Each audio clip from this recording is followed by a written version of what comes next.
Lux presents Hollywood. The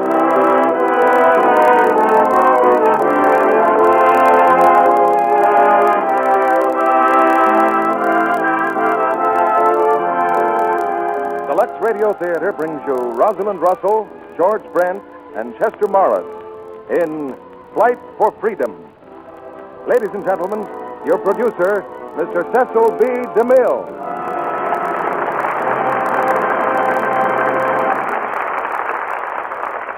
Greetings from Hollywood, ladies and gentlemen. When a star plays the same kind of part again and again, that star, to use the Hollywood term, is typed. But this horrible fate can never happen to Miss Rosalind Russell, because she makes every performance a new adventure in acting. She turns from drama to comedy and back again with the greatest of ease for herself and the greatest of pleasure for her audience. Her last appearance here was in a rapid-fire comedy. Tonight, with George Brent and Chester Morris, she plays a woman flyer in a powerful action drama, her RKO screen success, Flight for Freedom. Besides being her co-star tonight, George Brent is also a fellow pilot, and incidentally has been instructing flying cadets for the Army. But in Flight for Freedom, Chester Morris gives him plenty of competition, both in flying and romance. The action of tonight's play takes us around the world, to places that once were symbols of romance and are now the battlefields of freedom. And we don't have to dig very deep into our mailbag to find letters from most of them. Lux toilet soap is getting around these days to New Guinea and North Africa, to the Aleutians, Iceland, New Caledonia, and other faraway spots. Many of our boys out there hear us by shortwave every week. They tell us that they're still using our product. It comes in boxes from home, and in some places they can get it at a PX. That's Army for post-exchange. But wherever it comes from, a keg of Lux toilet soap is a nice piece of property to have wherever you are. It's curtain time now, and here's the first act of Flight for Freedom, starring Rosalind Russell as Tonie Carter, George Brent as Randy Britton, and Chester Morris as Paul Turner.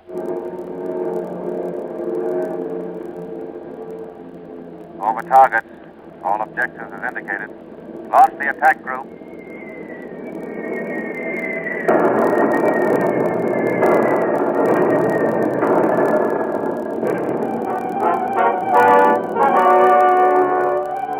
Somewhere in the far Pacific, a squadron of American dive bombers roars in over its objective. The target for today is a cluster of tiny islands, pinpoints of land, almost lost in the vast blue sea. These are the islands of the Japanese Mandate. For 20 years, they were the Japs' most carefully guarded secret. The surrounding waters and the sky above barred to foreigners. But we have our secrets, too, and the Japs are discovering right now.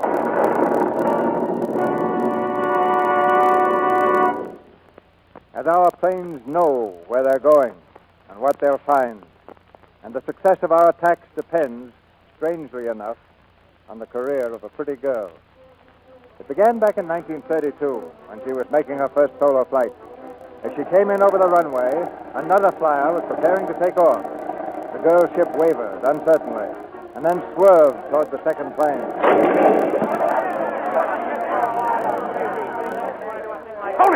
Tony, are you hurt? Get her out of the plane. It's okay. I'm all right. You're not hurt? No. You sure? Only my feelings. How did you happen to hit it? How did I? Didn't you see what happened? I was coming in for a landing, and that clumsy dope, he doesn't know his left hand from his right.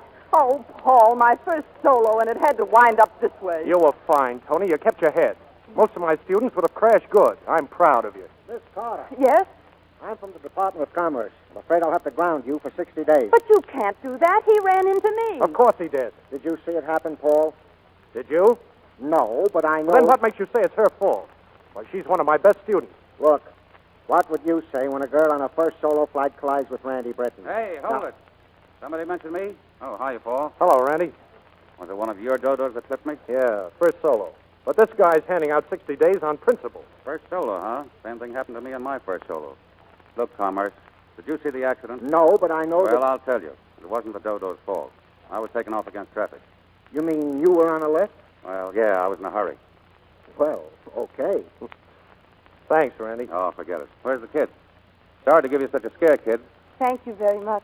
Hey, you're a girl. Does that surprise you? There are lots of us around.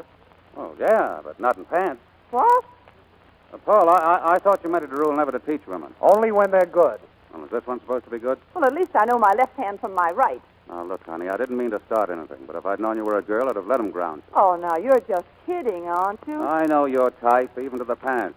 You probably call every man you know by his last name. Well, if you don't like your last name, there are others I can think of that would fit you better. Tony, take it easy. I ought to ground you both just to keep the peace. Well, what about him? He admitted it was his fault. Tony, come on.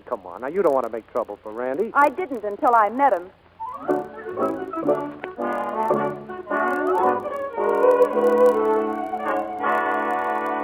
Two coffees, black. Of course, Randy's right about most women. What do you mean, Paul? Well, all they're after is to make a couple of spectacular flights, for publicity. I hate that as much as he does. Well, I know that, but how could Randy? Well, he could wait to find out before he goes sounding off. Randy never waited for anything in his life, Tony. Maybe that's why he's a great flyer. Is he really as good as everybody says? He's better. He's a flyer's flyer. Oh, by the way, tomorrow when you solo, be sure and come in the right way. I did. Oh, no. You were the one who was against the traffic. Oh, Paul. All those things I said, he must think I'm horrible. Paul, where is he? The least I can do is explain. But don't worry. Besides, flyers aren't good for women. Ever. Oh, I know. Every flyer's married to his plane. Well, not quite that bad, but they live 10,000 feet up, Tony, in a world entirely their own. A girl's safer to leave them there. Dad always used to say, when you're safe, you're dead.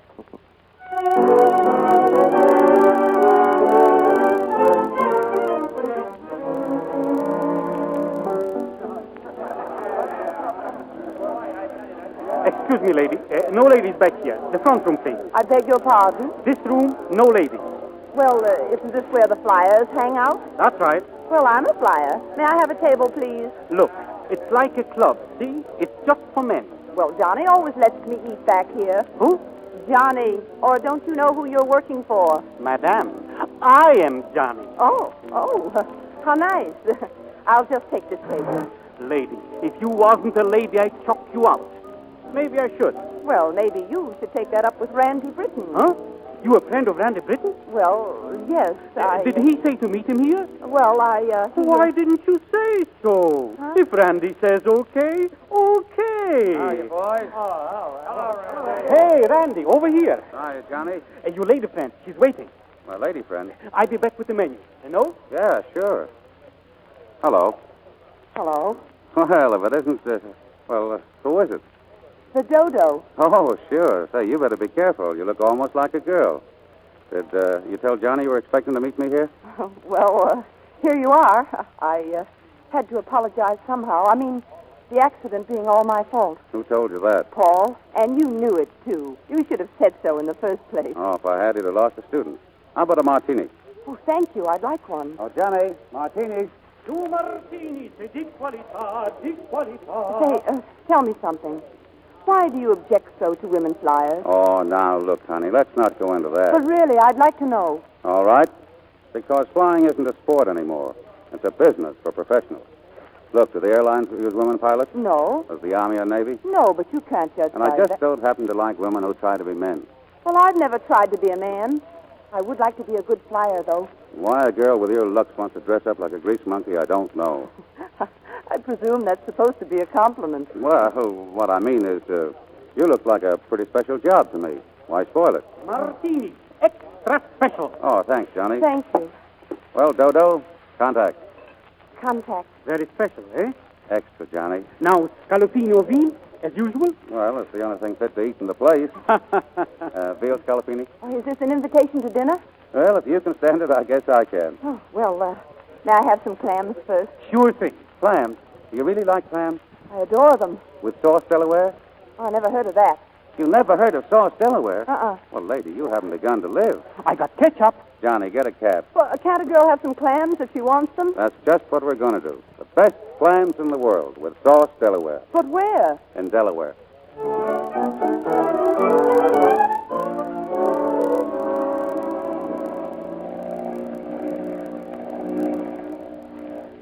You know something? What? This is a very silly idea, going all the way to Delaware. Oh, come on. Relax. I'm relaxed. Well, relax over this way. Come on. I'm not going to kiss you. I didn't think you were. Why not? You're very pretty. But I won't if you don't want me to. Oh, so you're a mind reader, too. Yeah. But I'm better at palms. Let's see. I see a strange man, tall and dark. Never mind his looks. Is he steady? Steady? Oh, no, not the guy I'm thinking of.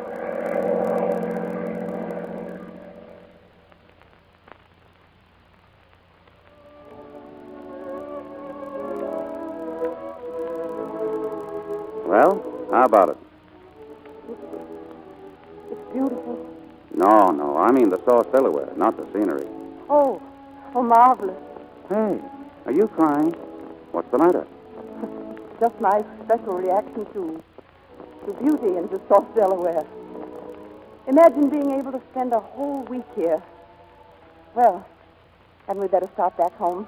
I don't have to be back until my wings fix. How long will that take? A week. Yes, but Oh. All right. I'm sorry. Didn't mean to hand you a shock. I'm not shocked. It's just, I'm not organized to play at this. For me, it's got to be real. All wool or nothing. Well, how do you know it isn't all If wool? you don't know me, I'd probably bore you sick. Well, people never know each other until they've seen some of the world and tried some of the things in it together. Does it have to be all in one gulp? Well, well, look. Suppose we stay on your terms. Go places and have fun together. Of course, maybe you don't like me. Maybe what's going on inside of me is just a one-way current. How about it? I'm going to solo in the morning again. Paul will be waiting for me at the field. Oh, that's right. I forgot. The lady pilot. Waiter, check.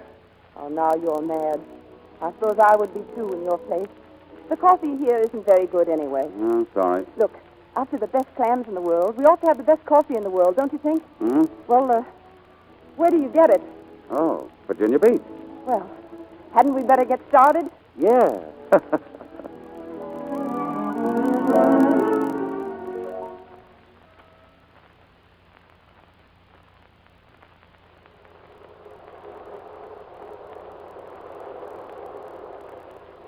Have you ever noticed the way a beach fire at night blacks out the rest of the world?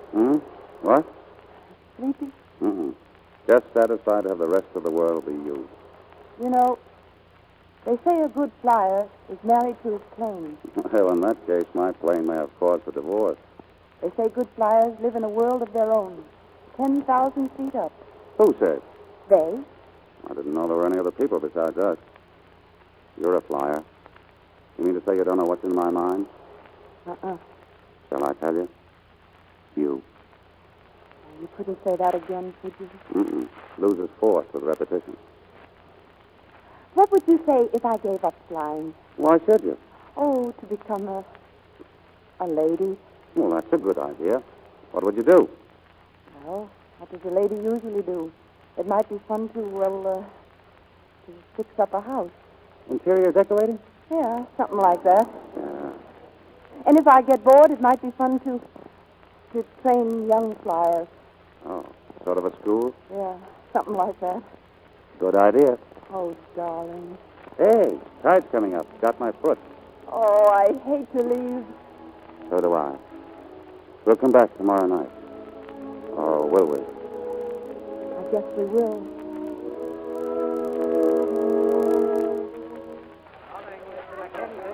Front, boy, front. Good morning, Miss Carter. Hello. Is Mr. Britton down yet? On the terrace, miss. Thank you.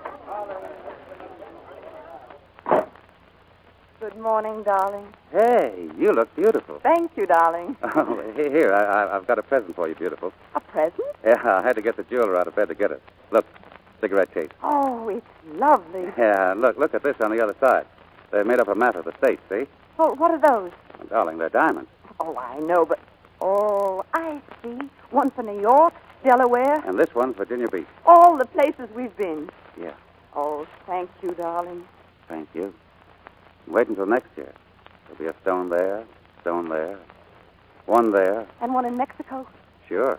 You like bullfights? No, I like swimming. Swimming? Yeah. Well, how about Honolulu? Oh, Randy. Hiya. Oh, hello, Mike. Pardon me, Tony. This telegram came for you over at the airport. I thought I'd better bring it over. How did anybody know I was here? How does Ringling know where the lions are? Oh, thanks, Mike. Okay. What is it, Randy? Well, the wing's fixed. They want me to start that flight for the wrecker to California. When? Right now. Not today. Oh, yes. I've got to be in New York by 11. Oh, well, you'll be coming back, won't you? I could wait right here. Well, I can't tell. They want me to fly her down to South America, doing a survey job. Oh. Well, you certainly couldn't pass that up, could you? No. Gosh. I thought it'd take them at least a week to patch that wing. Well, you mustn't worry about it. Go right ahead, Randy. You're a great guy, Tony. Just about all the woman there is. Willing to shove off anywhere, anytime. You drift so well. Yeah. I'm streamlined. Easy on the takeoff and no trouble to set down. Meaning what? Well, meaning you got to come down out of the clouds sometime. Yeah. Well, guess we better shove off. You go along, will you? I think I'll take the train if you don't mind. What's the idea of that? Well... Hey, not again. You're not crying. Oh, always when people go away. Last month, my laundryman went back to China. I cried over him. Well, so long, Tony. Goodbye, Randy. What? I mean, so long. That's better. So long, darling.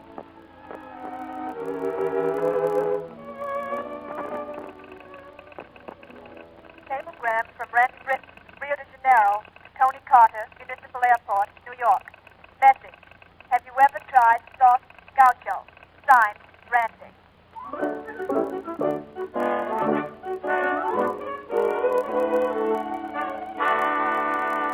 Did you get that cablegram, Tony? Oh, yes, thanks, Paul. Is it, that it? Yes. Mm-hmm. Trouble? No. Nothing I can't handle. I hope.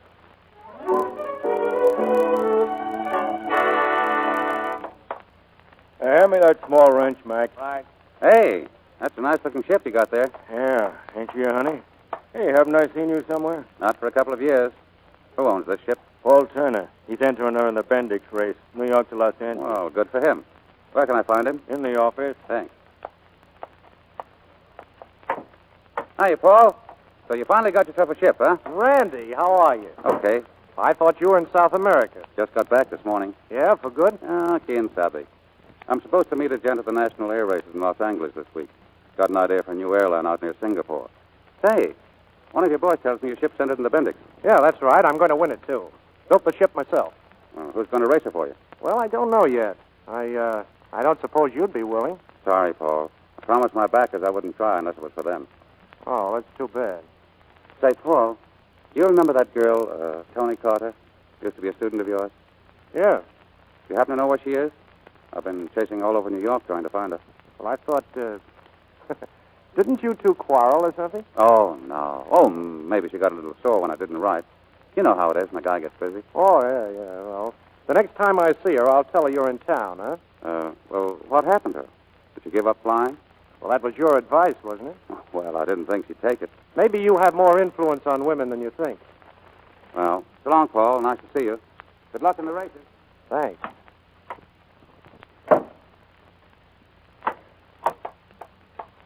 Where's Tony? Have you seen her? He's under the plane, finishing the paint job. Oh, Tony! Tony.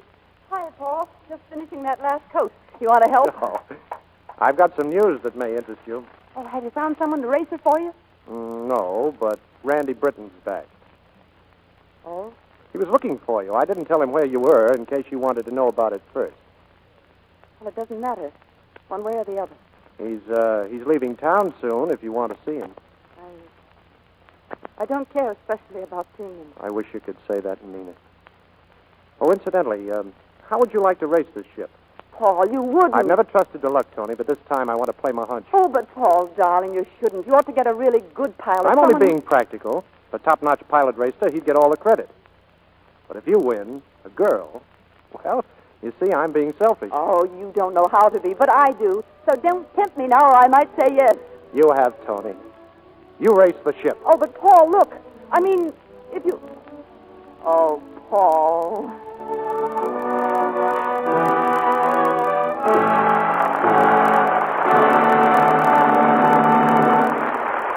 In a few moments, Rosalind Russell, George Brent, and Chester Morris will be heard in the second act of Flight for Freedom.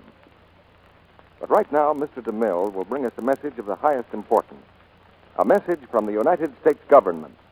Ladies and gentlemen, I'm going to state a need, a crucial need now facing this nation. Meeting this need is up to the women of America. The courageous heroine of tonight's play, Flight for Freedom, was a pioneer in a field new to women. And today, in our fight for freedom, many women are pioneering in other new fields. There are gallant women in the Army, Navy, Marine Corps, and the Coast Guard. Women fly warplanes from factories to military bases. Women are building planes, and are building guns and tanks and ships. But tonight, I want to tell you about these and thousands of other women who are doing jobs not quite so spectacular, but vitally necessary to winning the war. Perhaps you've ridden in a bus or streetcar in the last few days that was operated by a woman. If so, you personally owe that woman a salute for doing a war-useful job. Women are running elevators, they're cooking and serving in restaurants, and they're doing dozens of other jobs. The next time you see one of these women at work, figure out, if you can, how that work would have been done if that woman wasn't there. And by the way, did your laundry come back on time this week? If it did, you can thank the women laundry workers for that. If it hasn't shown up yet, the odds are your laundry can't find enough women workers. Now, here's the problem which our government has asked me to take up with you. It's a very human problem. Many women do not feel they are in a war job unless they're actually working in a war plant. Of course, these war plant jobs are very, very important. But the jobs that keep the home front running are just as important. Unless necessary services like transportation, food distribution, and laundries are continued, war production workers cannot give their best to their jobs. Some will not even be able to reach the factories. The lives of millions more will be disrupted, and the greatest production drive in history will suffer. This is a personal appeal to all the women listening now to think about this opportunity for them to serve in war-useful jobs and not in war production jobs alone. Any war-useful job is a patriotic job. It may be that your community has a critical need for women workers right now, or perhaps that need hasn't arrived yet. Watch your newspapers and listen to your local radio stations for an appeal for help from the United States Employment Service. Be ready to go to work when the call comes in your community. Remember, this war has never promised anything but blood and sweat and tears. If Americans sweat a little harder now, they can save some future blood and tears. That's the problem. The answer is up to you. We pause now for station identification. This is the Columbia Broadcasting System.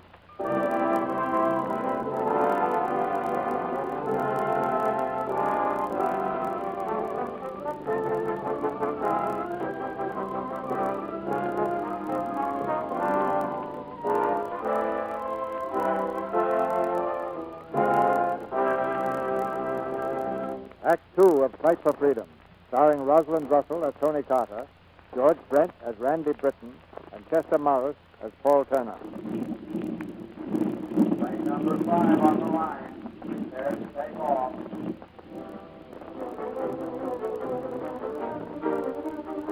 From Newark Airport, blazing with floodlights, the racing planes take off, one by one into the night. In the cockpit of her tiny ship, Tonie Carter handles the controls nervously. Scared, Tony? Petrified. Look, you're carrying 180 gallons. Cut it to 150 and refuel it with your... No, I'm going straight through, Joe. Plane number 5, ready to take off. Are you ready, Miss Carter? Yeah, wait a second. Now look, Tony. Forget it, will you, Joe? Okay. Got the weather report? Yeah.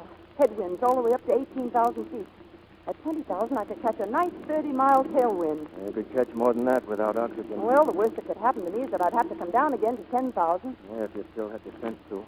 Look, It's like getting a jag on. You feel fine. Nothing matters. And then you go to sleep. Anyway, you're just out to win a race, not break a record. You couldn't break it if you tried. It's one of Britain's records. Oh, I guess that settles that. Number 5, take off, Miss Carter. Here we go. Goodbye, Joe. See you in Los Angeles. All the brakes, Tony. Thanks.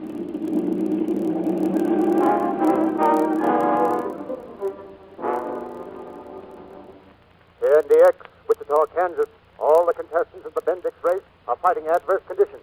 Reports indicate nothing but headwinds up to an altitude of 19,000 feet.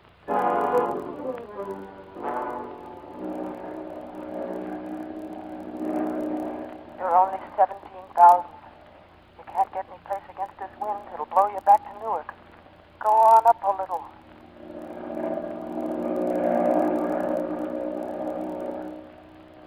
18. Thought it was supposed to be tough to breathe up here. Don't feel a thing, except that wind. Go on up.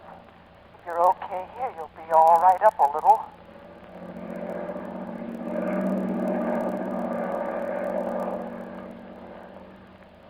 There. It's okay. 19. Or is it 18.5? No, 19. Needle skipping back and forth. Ought to stand still. Look, it's like getting a jag on.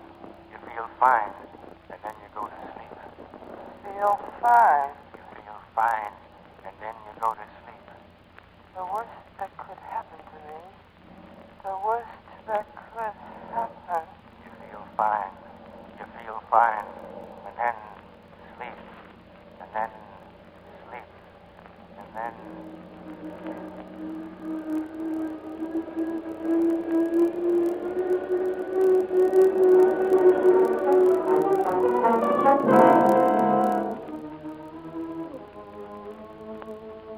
Hello, is this the Amarillo Airport? Well, this is Paul Turner in Los Angeles. Have you had any report on Tonie Carter? Oh, well, thanks anyway. Hey, how about Salt Lake, boss? Oh, it's no use. She's cracked up, maybe hurt. It's all my fault. Putting it up to a girl. Just because I was the one who taught her to fly. Oh, take it easy, boss. We don't know she ain't okay. Come in. Is anybody here still speaking to me? Tony! Hey! Hello, Paul. Are you all right, Tony? Yeah, how are you, Max? What did I tell you? I knew she'd show up. How's the ship? Tony, are you all right? Of course I'm all right. Paul, when you hear what happened... Never mind that. Sit down. And we just put in a call for the undertaker. Shut up, Max. Paul, you'll never forgive me, and I don't blame you. I got lost. Oh, Paul, please don't. I've ruined everything. I mean, your prize money, your chances to build a factory, everything. You're here. That's all I care about. No, I finished last. Everybody beat me. There'll be other races. Nobody ever won their first big race. But I could have if I hadn't been greedy. I wanted to beat the record, so I went up to 19,000 feet to get a tailwind. 19,000? Yeah, I'm a smart girl, I am. I swore I'd come down the first second I started to feel badly. But I didn't. I felt fine, so relaxed. Just as if I were floating. And then I woke up. I guess I was about 3,000 feet. I don't know. Oh, Paul. You woke up. That's what counts.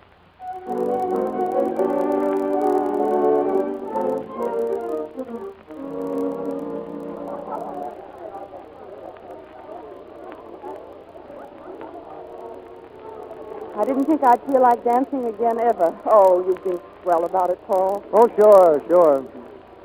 What are you looking at? A man over there. You want to meet him? Not particularly. It's Randy Britton. Not particularly. Well, I'm afraid you're going to. Hello.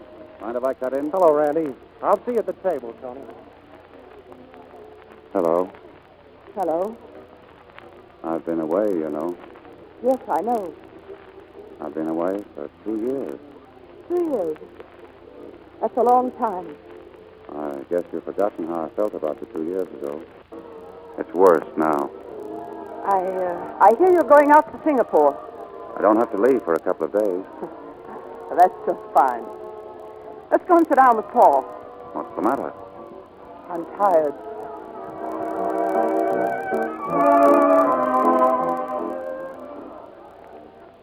Well, Paul, I hope you have sense enough not to let Tony try the Bendix again. Oh, she's a pretty good flyer.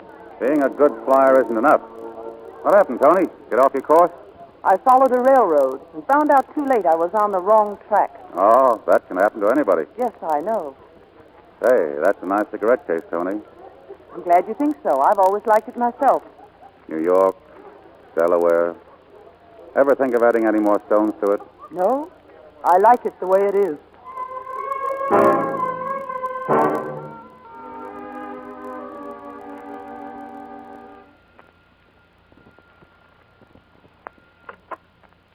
Hello?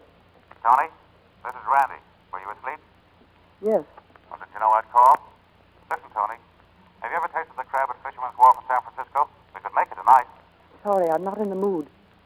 Look, Tony, you're not sore at me, are you? Why should I be? Well, that's why I'm asking. I don't know. Look, honey, it's hard to talk on the phone. I'm down at the bar. Meet me in half an hour, huh? Goodbye, Randy. Half an hour. I'll be waiting.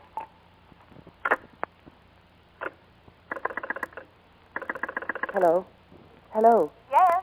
Look, I want to get a number. I don't know I'll what... call it for you if you wish. Thank you. I want to get Mines Field. The airport.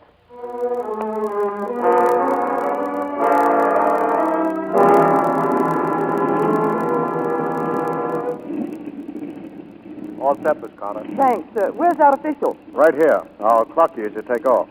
Is that all there is to it? Not quite. You've got a lot of flying to do. 12 hours from here to New York is a record hard to beat. But if I do, it'll be official? Of course.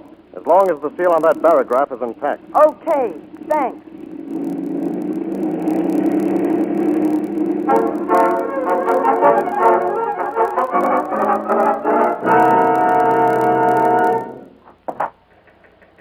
Where's Paul Turner? Waiting for news. He's inside there.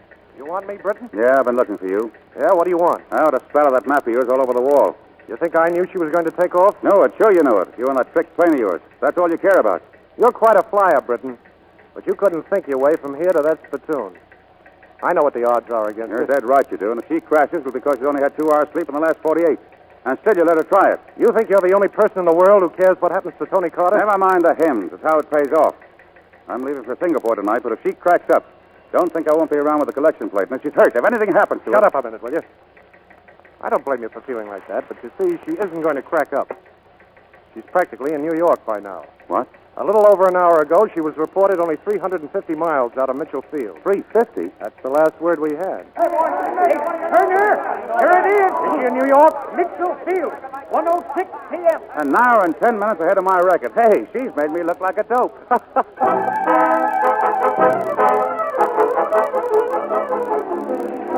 Tonie Carter breaks record. Tonie Carter on Goodwill Tour. Tonie Carter in exhibition stunt flight. Tonie Carter in live flying test. Tonie Carter. Tonie Carter. Tonie Carter.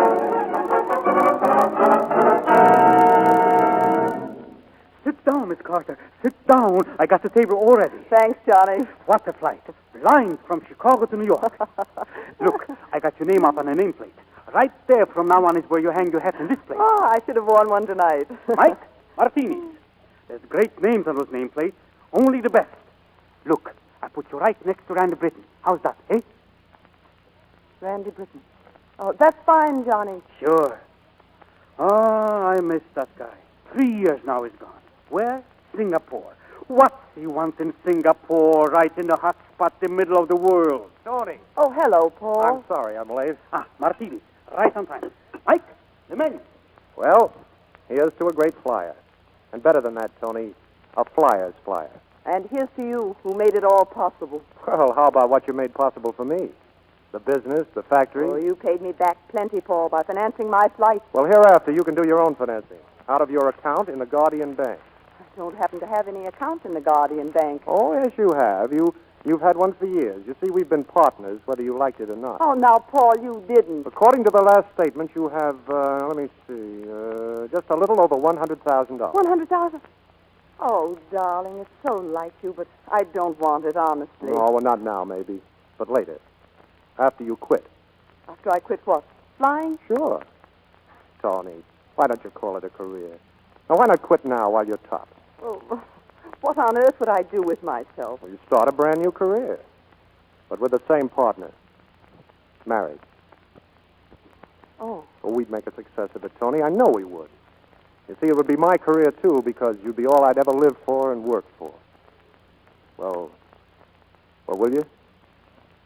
Paul, All right, don't say it. But I must say it. Because it's yes. Tony. Do you... I mean, Tony... Hey, let's get out of here. All right, where to? Well, let's go anywhere where we can be alone. I'll find Johnny and get the bill. Johnny! Delaware, Virginia Beach.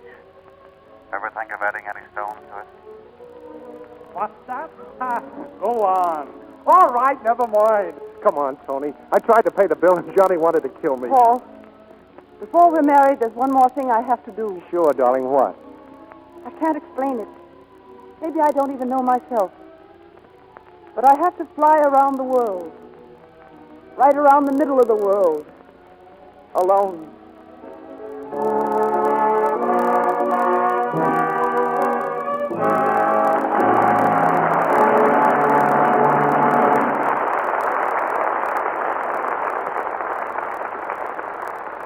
In just a few moments, Mr. DeMille and our stars Rosalind Russell, George Brent, and Chester Morris will return in Act 3 of Flight for Freedom. Mr. Kennedy, Yes, Sally?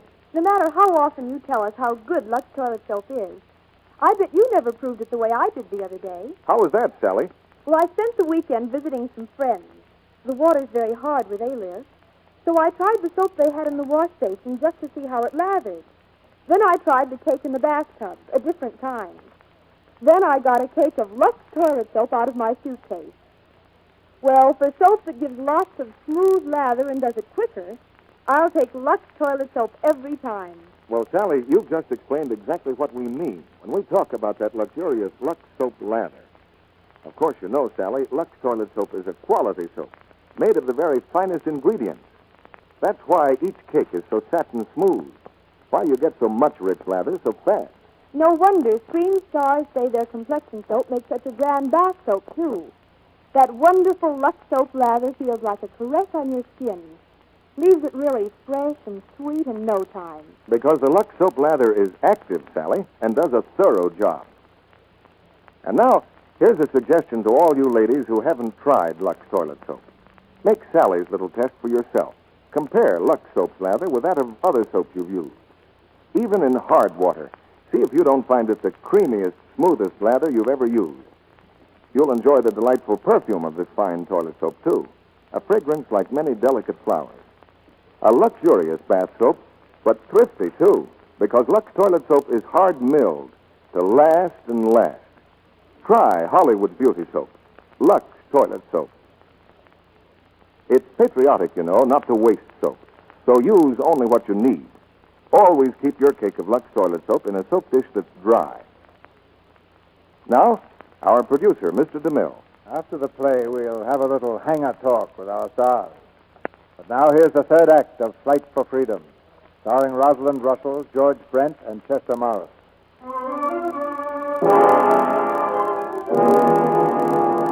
Tonie Carter in a flight around the world was sighted this morning by the steamship Matsunia, 600 miles off Oahu.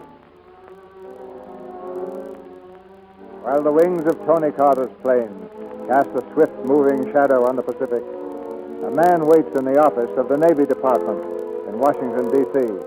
He is Randy Britton, just returned from Singapore. He seems quiet, worried. His right arm is carried in a sling. How are you, Britton? Come in. How are you, Admiral Graves, gentlemen? Sit down. When did you get in? Last night, sir? Oh, so that's where they got you, in the arm, eh? Yes, sir. Tell me, when did you make your flight over the Japanese-mandated islands? On January 12th, sir. Of course, you know that flying over the islands is violating our agreement with Japan. Yes, I knew that, sir. But I got caught in a typhoon and went off my course. That's when I discovered I was over a jet submarine base. Oh, come, Britain. You know Japan has pledged herself never to fortify those islands. Yes, sir, I know that. But the next thing I knew, I was being fired at. Anti-aircraft. A sub-base, eh?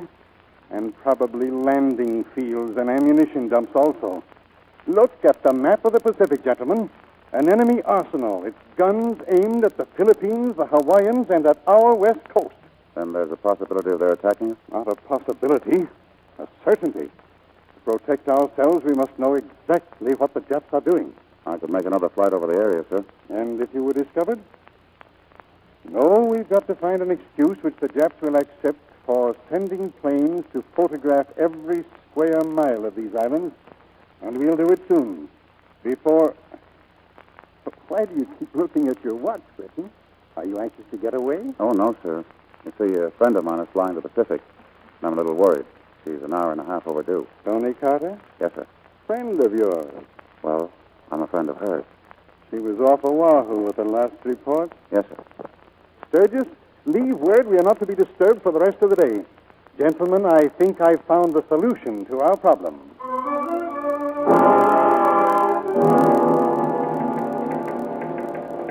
Navy Department, Washington, D.C., to Tonie Carter, Pearl Harbor. Secret message. Navy Department requires your services for mission of utmost importance. Imperative you discontinue your world flight on some pretext and report Washington immediately. I'm afraid we've caused you a lot of trouble, Miss Carter. Not at all, Admiral. There's no trick to cracking up a plane on the takeoff. Miss Carter, you realize that everything that happens at this meeting must be kept absolutely secret. Yes, of course. Miss Carter, we want you to do a job for us. A big job. So big that I have no hesitation in saying that the safety of our country may very well depend on its successful outcome. Are you sure you want me? Yes. But if you volunteer, you do so knowing that the risks and dangers are very great. I should like to know what it is. We know that for years the Japanese have been fortifying the mandated islands. We must know the exact detail and scope of these preparations. And that, Miss Carter, is where you come in. How? Our plan is that you resume your solo flight. Then, somewhere between New Guinea and the Hawaiian Islands, you'll get yourself in trouble. Yes? You'll radio a distress call that will be flashed across every front page in the world. What happens? Do I come down? Yes. Actually, you will land on a little speck called Gull Island. To wait there until the Navy comes to take you off. But as far as the world knows, you are lost. There will be a widespread search for you. During that search, the Navy will photograph every square mile of those islands. Now, do you understand? Perfectly. There's just one thing that bothers me, Admiral. You see, I'll have to take off from New Guinea and aim for Gull Island, which I'd say is about 2,000 miles away. It'll take some expert navigation to hit that pinpoint. We've considered that. The Navy will furnish you with a navigator who'll be waiting for you at New Guinea. I see. When do you want me to leave?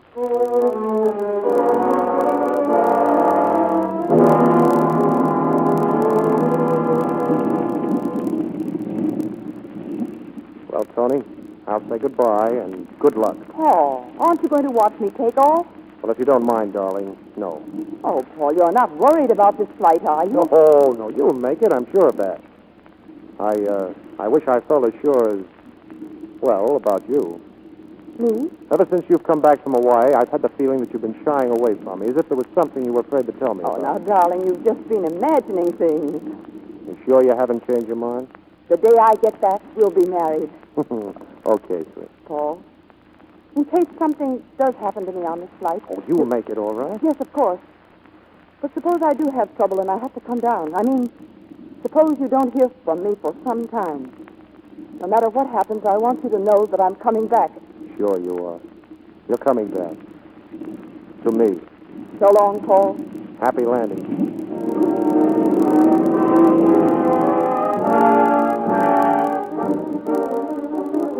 Here's the latest on Tonie Carter. Word has come that the high-flying lady of the world landed just a few minutes ago at Lae, New Guinea.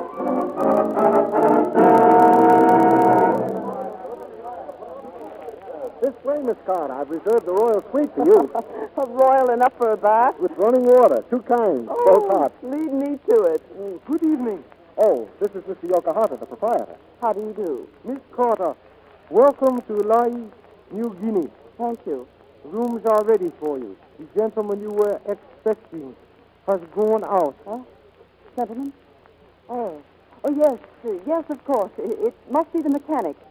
Did he say he was to meet me? It was my understanding. Perhaps it was a mistake? What's his name? Mr. Johnston. Oh, would you tell Mr. Johnson I'd like to see him as soon as he comes in? Of course. Thank you.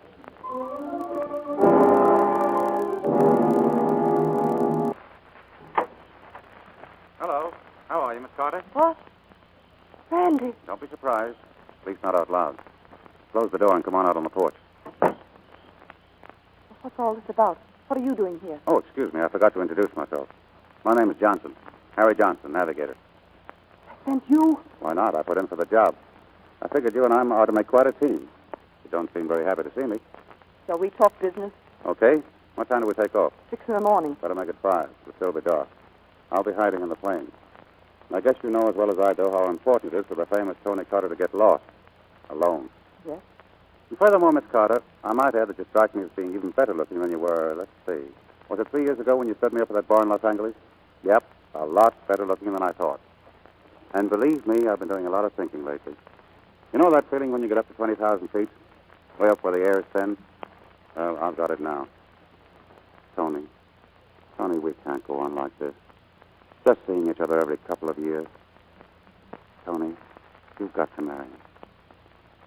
Marry you? Yes, with a ring, license, preacher, and everything. I was going to ask you that night in Los Angeles, but you didn't give me a chance. You were going to ask me then? There was only you, Tony. Oh, Randy. Will you marry me? It may be months before they come for us. Let's get married right now, before we take off. What's the matter? Oh, Randy, why didn't you let me know before? Before? When? Before it was too late. What do you mean, too late? Another guy? Paul. Oh, when did this happen? Just before I left. We're going to be married just as soon as I get home. Oh, you're going to be married? You mean you're not married yet? Well, come on. There must be a missionary or somebody around here who can do the job for us right away. No, Randy. Well, I suppose you're trying to tell me you don't love me. I know better. You are sure of me, aren't you? So sure that all you have to do is take me in your arms and I'll follow you and leave Paul behind. Well, I won't. Because I've had it happen to me. I've been walked out on and left to break inside and pick up the pieces alone. I know what it means, and I'll never do it to anyone. Never.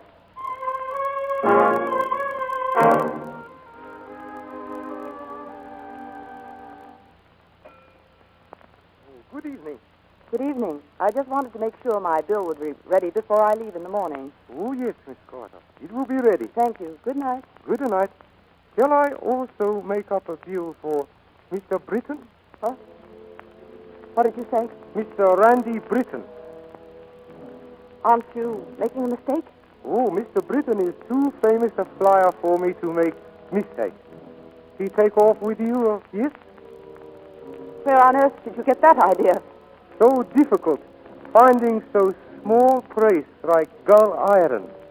Why is to take along a fine navigator like Mr. Britton? But if your plan is to drop down on Gull Island, it will interest you to know that 10 minutes after your disaster is announced, a Japanese plane will discover you there. Within 1 minute, the world will be notified. It will not be necessary for the United States Navy to look for you over the Japanese mandated islands. Good night, Miss Carter.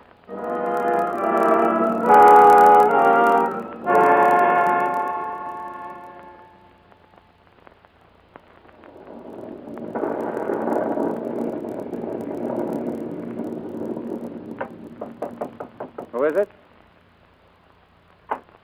Oh, it's you. Randy, I want to talk to you a minute. Come on in. Anything wrong? No. I was just wondering. It's terribly important, isn't it, that we do this job right? You won't know how important it is until the time comes when we tangle with the Japs in battle. What's worrying you? What would happen if we couldn't land on Gull? Why couldn't we? Through lack of visibility or... Well, suppose when we get there, we see a Jap ship down below. Oh, now, look, we've got plenty of trouble without your inventing any. What gave you that sweet idea? It might be there by accident. Or it might be that the Japs have found out our plans. They're not going to find out. Well, I mean, suppose they do, and they were waiting there to take us off. What would we do? Well, if I'd been assigned to this job alone, I'd push on. Where? Well, keep on going till I came down. Probably for keeps. Oh. You see, the important thing in this job is not being found. It's being lost. And you'd do that if you were on this job alone. Now, look, there's not going to be anybody down there waiting for us. You're just tired. You better get some sleep. Got an alarm clock? Yes, I have. Better set it for 4:30 and stop worrying. My order is to land you on Gull Island, and that's what I'm going to. And when you get back home, everything will end the way you've got it planned.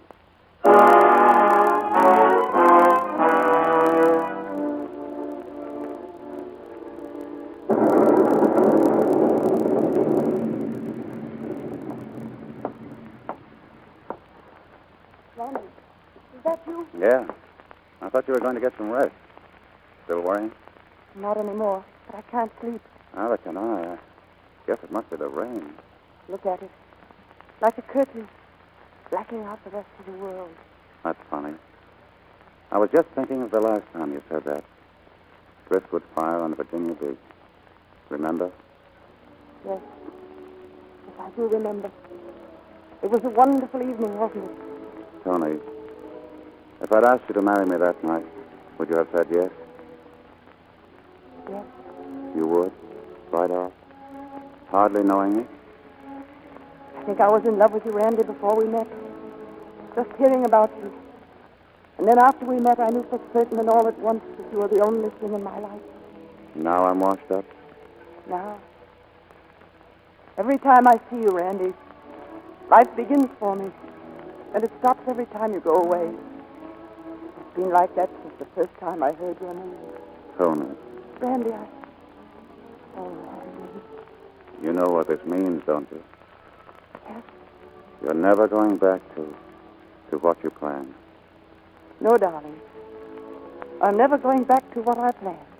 Tony, I don't get this. A little while ago... Darling, right now I feel 20,000 feet up, cut loose from the earth, with no thought of what's down below and no fears about the future. I'll never let you get away from me again.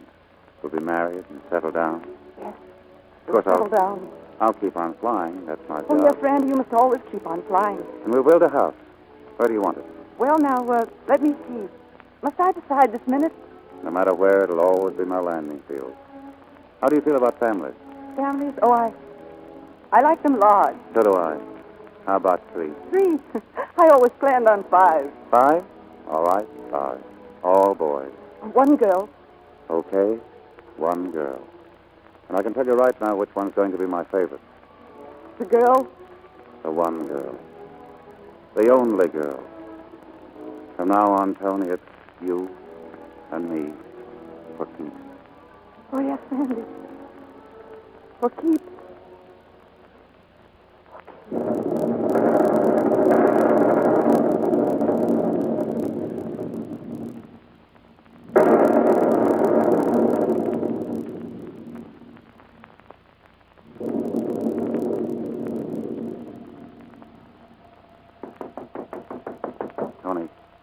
Tony, that's the alarm. Tony, get up. Tony, are you in there? Tony! Tony, where are you? Tony! Tony!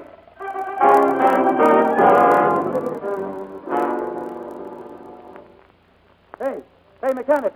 Where's Miss Carter? Has she been at the field? Sure. She just took off by herself. Oh, Tony. You little fool. Tonie Carter took off from Lae, New Guinea at 4:30 this morning on the final leg of her round-the-world flight. Radio Melbourne reports the following message from Tonie Carter. Gas supply dwindling, weather bad. Stay tuned to this station for further bulletins.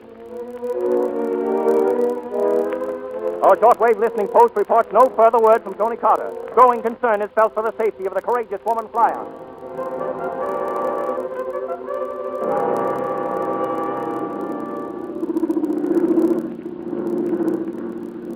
Calling gauge WBB. Calling gauge WBB. Come in, gauge WBB. Come in, gauge WBB. Gauge WBB calling SOS. Visibility worse, no sign of land. Only a few more minutes of gas left. Position doubtful. Gauge WBB calling SOS. Calling SOS. Gauge WBB. Can you give us any figures on position? Gauge WBB. Is there anything at all you can give us? Gauge WBB. Gauge WBB. You've got to get lost. You've got to get lost. 10,000 feet. Go up. Go up where it's easy. Where you sleep. Go up.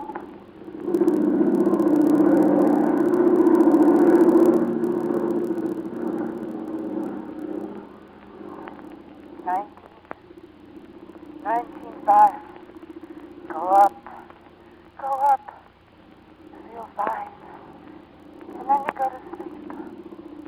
And then you sleep. And then sleep. So long, Randy. So long.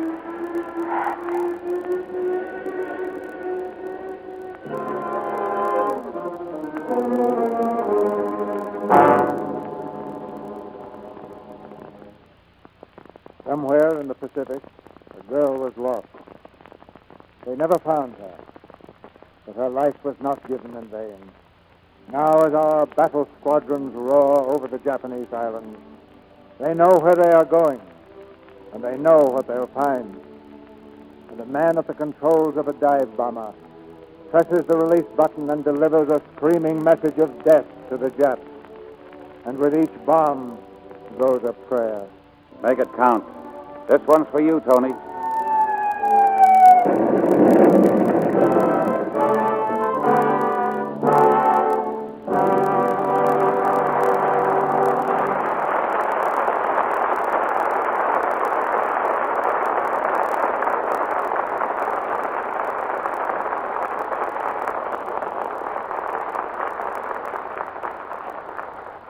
Troopers like Rosalind Russell, George Brent, and Chester Morris have taken many curtain calls before, but none they deserved more than this one. Thank you, Mr. DeMille. I'm very happy to be back again. You know, it occurred to me during rehearsals that you three have something in common that always commands my admiration. Well, Rosalind was very beautiful. He said we had it in common, George. Oh. What I meant was your theatrical background. All three of you served your apprenticeship in stock companies. I like that. I went through the same mill. Well, as far as I know, it's the best school in the world for actors. What could be better? The first stock company I worked in, we played in a tent, the tent leap. Have you ever tried playing a heavy love scene with the rain running down your back? That's the perfect time for somebody to hand you a cake of Lux soap, Roger. Well, now, I wouldn't use anything else. Lux soap has been my complexion care for years. An orchid deluxe there. I take it, Rosalind, that you recommend the stock company to develop ingenuity and ingenue? Yes. But I'd rather recommend something else these days for every girl and every woman who is able to work. I hope all of them will try to take one of the war useful jobs you told us about earlier, Mr. DeMille. Now that our government must depend upon women of America to keep the home front running smoothly, I know that they'll all come through. Well, they always have. By the way, what's on the boards for next week, C.B.? A play that scored a double hit, Chester. First on Broadway and then on the screen. It's Ladies in Retirement. And our stars will be Ida Lupino, Brian Ahern, Dame May Whitty, and Edith Barrett. This is a strange drama, entirely different from any we've ever presented. I think you'll like it, because Ida Lupino gave one of her finest performances in the Columbia picture.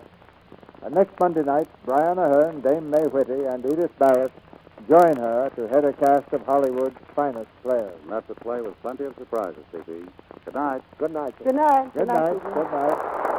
You all won your wings on these airlanes.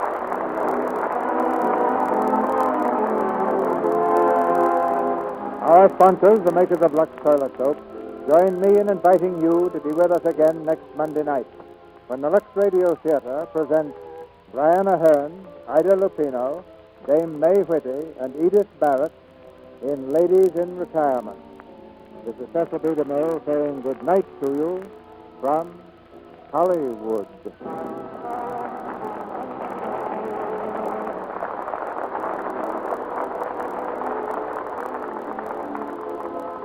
Rosalind Russell's latest picture is the Columbia production, 10% Woman.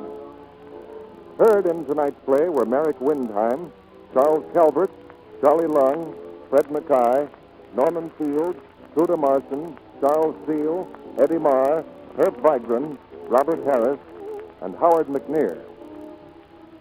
Our music was directed by Louis Silvers.